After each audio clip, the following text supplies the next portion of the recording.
আমার হাতের মাটন বিরিয়ানিতে কি জাদু আছে? যে খেয়েছে সেই প্রশংসায় পঞ্চমুখ হয়ে গেছে। তোমরা বিশ্বাস করবে না, বাড়িতে ছোটখাটো অনুষ্ঠান হলেই বাড়ির সবাই রিকোয়েস্ট করে আমার হাতের এই মাটন বিরিয়ানি খাবে। আর একটা মজার বিষয় হচ্ছে, মাটন বিরিয়ানি রান্না করতে মাত্র 25 মিনিট সময় লাগে। তো এই বিরিয়ানি বানানোর জন্য প্রথমেই নিজেদের প্রয়োজন বুঝে মাটনটা নিয়ে নিতে হবে আর একটু বড় বড় টুকরো করে কেটে নেবে। তারপর দিয়ে দিতে হবে 1 কাপ পেঁয়াজ বেরেস্তা, তার সঙ্গে 1 টেবিল চামচ আদা বাটা, 1 টেবিল চামচ রসুন বাটা, 2 টেবিল চামচ কাঁচা লঙ্কা বাটা আর 1 কাপ টক দই দিয়ে দিতে হবে। তার সঙ্গে ফ্রেশ দেখে পুদিনা পাতা 1 মুঠি, ধনে পাতা ছোট ছোট টুকরো করে কেটে নিয়ে তারপর দিয়ে দিতে হবে গুঁড়ো মশলা, যেমন লাল লঙ্কার গুঁড়ো 1 চামচ, তার সঙ্গে 1 চামচ ধনের গুঁড়ো, 1 চামচ জিরের গুঁড়ো, 1 চামচ হলুদের গুঁড়ো আর দিয়েছি স্বাদ মতো নুন 1 চামচ।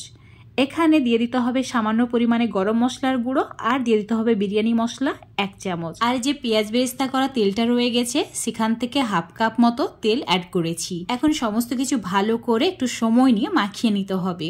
আর হ্যাঁ, এখানে চাইলে তোমরা 1 চামচ ভিনিগার বা লেবুর রসও অ্যাড করতে পারো। এখানে সমস্ত মশলার পরিমাণ 500 গ্রাম মটন হিসাবে অ্যাড করেছি। তোমরা যদি মটনের পরিমাণটা বেশি নাও তাহলে মশলার পরিমাণটাও বাড়িয়ে দিতে হবে। ভালো করে মাখিয়ে নিয়ে ঢাকা দিয়ে 1 ঘন্টার জন্য রেস্টে রেখে দিচ্ছি।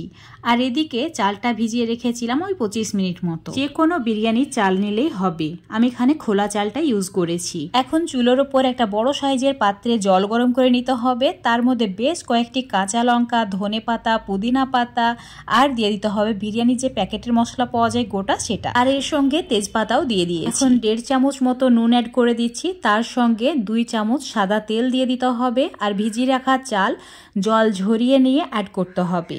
সমস্ত চাল দিয়ে দেওয়ার পর দিয়ে দিতে হবে লেবুর রস 2 চামচ মতো।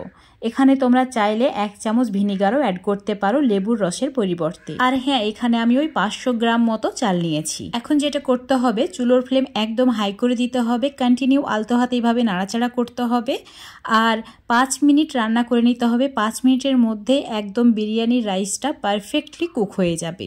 এর বেশি কিন্তু কুক করা যাবে না, মানে ওই 60 থেকে 70% মতো কুক করতে হবে। চাইলে তোমরা এখানে তেজপাতা, দারচিনি, লবঙ্গ, এলাচ এগুলো তুলে ফেলে দিতেও পারো। তারপর একটা স্ট্রেনারের সাহায্যে ভালো করে জল ঝরিয়ে নিয়ে রাইসটাকে এভাবে ছড়িয়ে রাখতে হবে যাতে ওভারকুক না হয়ে যায়। আর এদিকে উষ্ণ গরম দুধ নিয়েছি 1 কাপ, তাতে অল্প পরিমাণে কেশর ভিজিয়ে রেখে দিচ্ছি। এতে করে বিরিয়ানির কালারটাও খুব সুন্দর আসবে। তোমরা চাইলে যে কোনো ফুড কালার ব্যবহার করতে পারো কেশরের পরিবর্তে।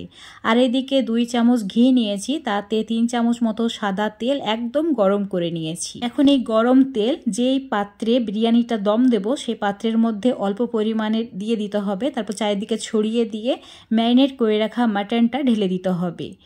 মাটনটা এইভাবেই কুক করতে হবে। এটা কুক হতে ওই 20 মিনিট মতো সময় লাগবে। 20 মিনিটের মধ্যে মাটন একদম পারফেক্টলি সেদ্ধ হয়ে যাবে যদি আমার টিপসগুলো ফলো করো। কিছু আলু অ্যাড করে দিচ্ছি। আলু যদি পছন্দ না করো আলু না দিলেও হবে, কিন্তু বিরিয়ানির মধ্যে আলু না দিলে একদমই ভালো লাগে না। আর আলুগুলো হালকা একটু ফ্রাই করে রাখা ছিল। এখন রাইসটা ওপরে ঠিক এইভাবে ছড়িয়ে দিতে হবে।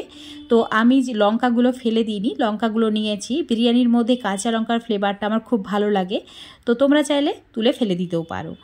তো এখন খুব ভালো করে এটা সেট করে নেওয়ার পর বাকি যে তেল আর ঘিয়ের মিশ্রণটা ছিল সেটা ঢেলে দিতে হবে। তারপর সামান্য পরিমাণে ধনে পাতা যদি চাও তাহলে দিতেও পারো বা না দিলেও হয়।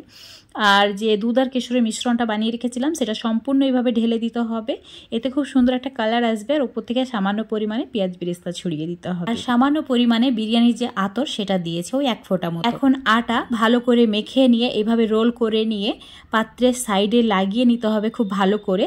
তারপর যে ঢাকনা দিয়ে দম দেব, মানে সেই ঢাকনাটা ভালো করে বসিয়ে দিতে হবে যেন ভেতরের বাতাস একদমই বাইরে না বেরোয়। আর ঢাকনার মধ্যে যদি কোনো ছিদ্র থাকে তাহলে সেটাকেও বন্ধ করে দিতে হবে। এখন এটাকে গ্যাসের চুলোর উপর বসিয়ে দিচ্ছি আর চুলোর ফ্লেমটা 10 মিনিট হাই রেখে রান্না করতে হবে। এরকম যখন বাষ্প ক্রিয়েট হবে বুঝে নিতে হবে যে মাটন খুব ভালোভাবে এটাতেই মানে রান্না হয়ে যাবে। আর খেয়াল রাখতে হবে ভেতরের বাষ্প কোনোভাবেই যাতে বেরিয়ে না আসে। 10 মিনিট পর চুলোর ফ্লেমটা একদম কমিয়ে দিতে হবে।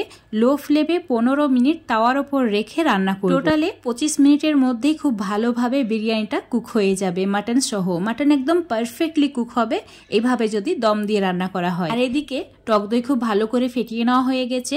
তারপর এর মধ্যে শসা কুচি, পেঁয়াজ কুচি, লঙ্কা কুচি অ্যাড করেছি। সামান্য পরিমাণে ভাজা জিরের গুঁড়ো দিয়ে দিতে হবে। আর এখানে দিয়ে দিতে হবে বিট নুন। তোমরা চাইলে সামান্য পরিমাণে গোলমরিচের গুঁড়ো অ্যাড করতে পারো। ভালো করে মিশিয়ে নিলেই রেডি হয়ে যাবে দারুণ সুস্বাদু রায়তা। আর এই মাটন বিরিয়ানি দিয়ে রায়তাটা খেতে একটু বেশি ভালো লাগে, তো এইভাবে বানিয়ে নেবে। আর এদিকে গ্যাসটা অফ করে দিয়ে আরও 10 থেকে 15 মিনিট দমেই রেখে দিয়েছিলাম, মানে ঢাকনাটা খুলিনি, ঠিক এইভাবে রেখে দিয়েছিলাম। তাতে করে খুব সুন্দরভাবে বিরিয়ানিটা কুক হয়ে গেছে। দেখতেই পাচ্ছ এত লোভনীয় হয়েছে কি বলবো, সেরকম দারুণ একটা সুগন্ধ বের হচ্ছে। তো বিরিয়ানি বানাতে হলে এইরকম বিরিয়ানি বানাও যেটা পাশের বাড়িতেও সুগন্ধ ছড়ায়। তো দেখতেই পাচ্ছ দারুণ হয়েছে, তাই না? একদমই পারফেক্ট হবে যদি আমার টিপসগুলো ফলো করো। তো আজকের এই মাটন বিরিয়ানির রেসিপিটা যদি তোমাদের ভালো লেগে থাকে তো অবশ্যই বাড়িতে একবার বানিয়ে খেয়ে দেখবে। তারপর লাইক, শেয়ার, কমেন্ট করে দেবে। ফেসবুক পেজ থেকে যে রেসিপিটা দেখো পেজটিকে ফলো করে নেবে। ইউটিউব থেকে দেখলে চ্যানেলটাকে সাবস্ক্রাইব করে রাখবে আরও এরকম রেসিপিগুলো পাওয়ার জন্য। দেখতে পাচ্ছ কতটা নরম হয়েছে। গরমের জন্য আমি তোমাদের ভালো করে দেখাতে পাচ্ছি না, একদম তুলোর মতো নরম তুলতুলে হয়েছে। তো বন্ধুরা অবশ্যই একবার ট্রাই করে দেখবে।